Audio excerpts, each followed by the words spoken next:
Shalom, everybody. It's great to be able to share some words of Torah. I thank Rabbi Cohen for reaching out and giving me the opportunity. You should have a refuah shalema, and for the chance to share some words with you of inspiration that emerged from this week's parsha, Parshas Mishpatim. It's perhaps one of the most famous phrases that we have throughout all of Tanakh, and that's the phrase that appears at the end of our parsha of Naaseh v'Nishma. Torah describes that Moshe Rabbeinu picks up the Sefer HaBris and he reads it into the ears of Klal Yisrael. When Klal Yisrael hears what the Torah is about, so they say the words Naaseh v'Nishma. Interestingly enough, these psukim appear at the end of Parshas Mishpatim, when last week in Parshas Yisro, we know that Klal Yisrael was standing around Har Sinai. We were standing and we were listening to the kolos, we were watching the brakim, we were involved in the scene of what it was like to be at Kabbalas HaTorah. We had an interaction with HaKadosh Baruch Hu face to face, the greatest revelation in the history of mankind.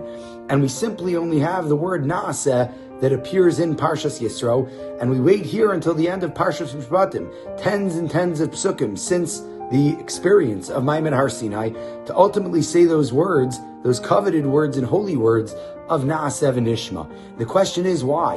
Why do we wait until the end of Parshas Mishpatim to have those words? Why don't we just simply say them when we receive the Torah at Har Sinai?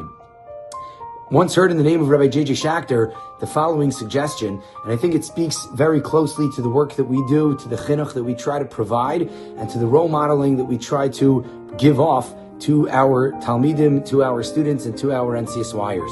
Rabbi Schachter suggested that the words Naaseh v'Nishma appearing in Parshas Mishpatim are actually very thematic and actually teach us a tremendous lesson. That after going through so many of the nitty-gritty details, the day-to-day encounters that we have with halacha throughout the beginning of Parshas Mishpatim, when we read psukim about Acharei Rabim Lahatos, that we follow the majority, when we read psukim that describe all of the different obligations that we're going to have monetarily on a bin adam lachaveru level that make up the first 6 aliyahs of our parsha, of Parshas Mishpatim, then and only then can we say the words Naaseh v'Nishma. That just to say the words Naaseh v'Nishma at Har Sinai would be insufficient. To say the words and to give full-fledged commitment to what Torah is and what Torah is all about, when we're sitting and we're standing, we're watching all of the scenes developing of what Maimon Har Sinai was, okay, so that's wonderful, and obviously that's important, but insufficient.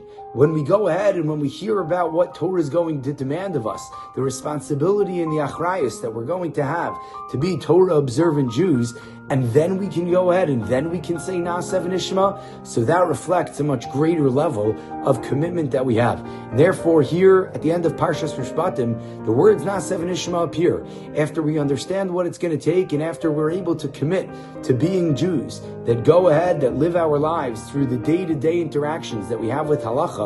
We say those words Naaseh v'Nishma. We're going to go ahead and we're going to do, and then we're going to listen. This important phrase that we have that sums up our entire lives as Jews of Naaseh v'Nishma appears here and only here because it reflects the greatest level of commitment to the daily life, commitment to the nitty-gritty, commitment to everything that Hashem asks from us on every given Tuesday and every given Thursday throughout our entire year. And therefore, we have the words Naaseh v'Nishma that appear here at the end of Parshas Mishpatim.